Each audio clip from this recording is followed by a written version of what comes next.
Hello, my name is AJ. I'm your HYPOXiX coach for today, and we have level 5.3 standing split pull. So you're going to be facing your tether point, your band squid at about navel height, and this is contralateral. Many of you who have been following me for a while know that contralateral simply means on the opposite side of the body. So for this particular one, my left foot is going to be forward, and I'm going to hold the red band in my right hand. Now, I prefer to start this one with red. It's between 10 and 15 pounds of resistance.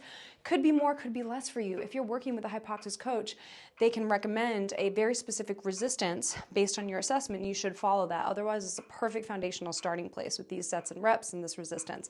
So let's put our left foot forward. Standing split is a 4-foot stride length, 3 and 4.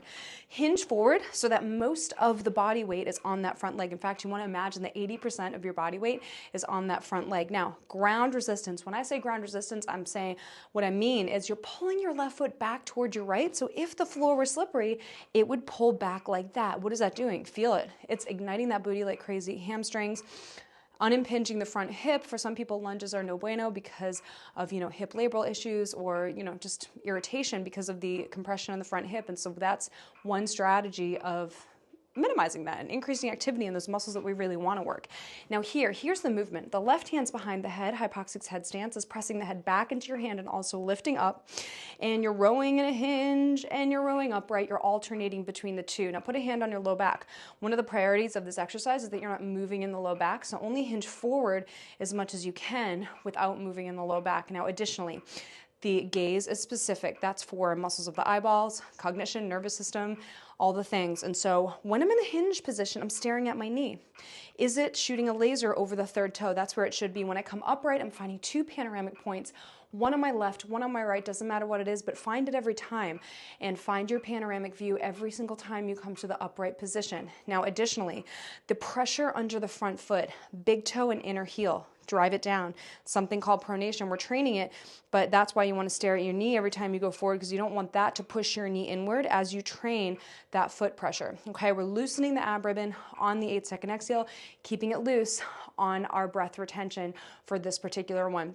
Okay, we have 4 beat breath retentions, keeping that ribbon loose, only pausing the movement on the engaged inhale. I know it's a lot. You're going to follow me. We're going to do it together.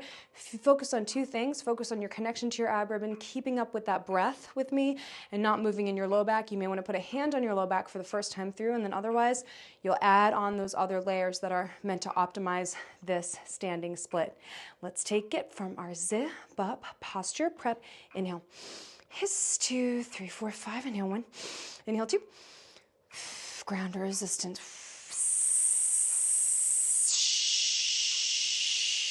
Loosen your ribbon. You're holding 4, 3, 2, and 1. Panorama. Inhale. Feel the ribbon.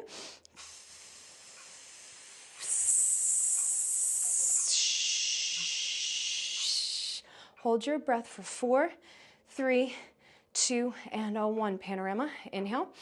Inhale.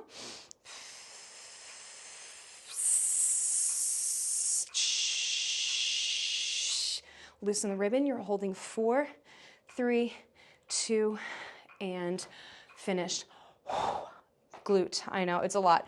Rest 15 to 30 seconds here and then repeat it on the other side. You can either rewind the video about 60 seconds so we can perform the other side together, or you can stop the video, perform it on your own to stay true to that tempo, frequency, intensity, and duration of your breathography breath cycles. Loosening your ab ribbon on the exhale, keeping it loose on the breath retention. You may want to put a metronome on your phone at 60 beats per minute until you're at the point where that 60 BPM is just naturally playing in your head so you can stay true to that 2-second inhale. The 8-second exhale, loosening the ribbon, optimizing your nervous system with that long exhale.